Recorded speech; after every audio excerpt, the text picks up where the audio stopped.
Yeah, I just clocked out and I'm from work and I'm heading to the market to buy some foods. Let's go. That's me. I choose to walk even if it's really cold. And medyo nagadawi yung lalakarin natin, guys. Let's go. Yeah. Kita mo yung buwan, oh. Logbi na logbi. Magaganap na ang sabi sa propesya. Let's go. So, I've already walked 1 kilometer. And it finally hit me how freezing it is. Tumayo na ako ng bus. O, diba? Mas mabilis.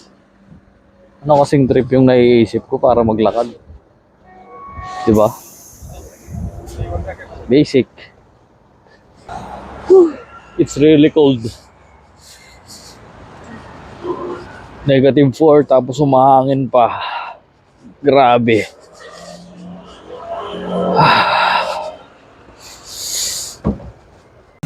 So hanap muna tayo ng CR. Ito ang isang problema pag malamig eh. Pagkarais mo tao. Ay. After 10 minutes nakahanap din tayo ng CR. And nandito na rin tayo sa grocery. Let's go. So try lang natin mamili ng 35 to 40,000 won. Giniling, oh, 200 pesos.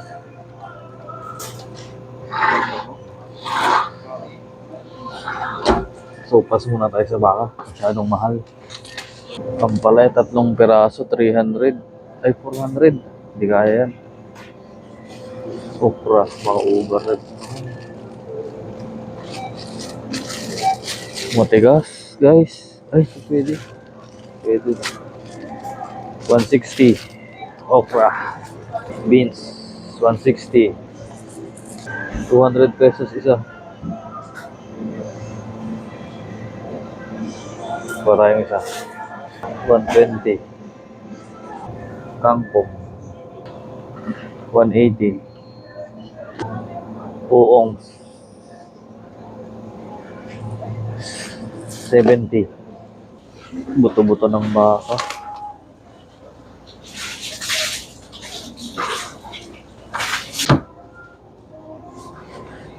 Hindi ko na nakwenta.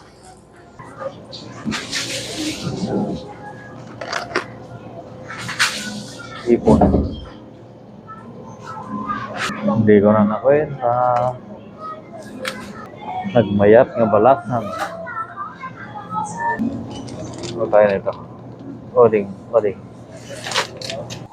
So guys, ito pancit canton to. Yung mga nandyan sa Pinas, try nyo to. Apakalinamnam. So delicious. Delicioso. Nagpintas. 2 energen. Ganda-ganda niya. Sexy pa ni. Oh, kita ma. Natarusan lang sa akin. Karnina. Yes.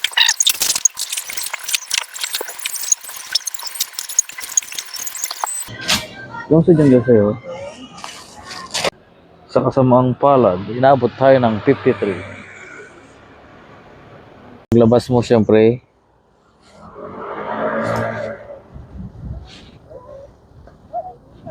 kung ayaw mong magkakurad yung lips mo. Dahil maaga pa, tayo muna tayo ng loto. Chadang yun.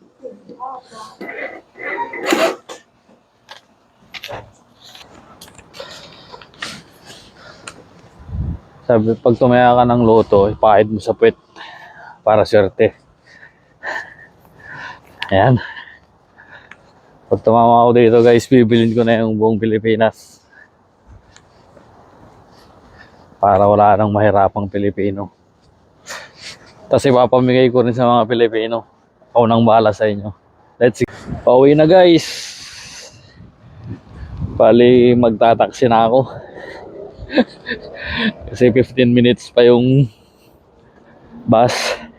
And super lamig na. Abang tayong taxi. So yun guys. May bus. Timing.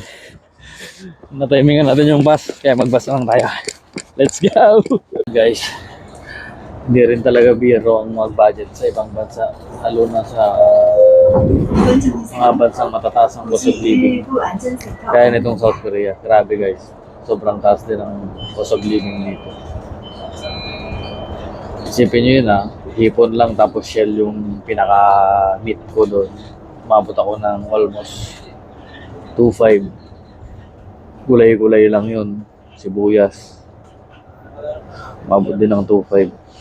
Which is ang pinaka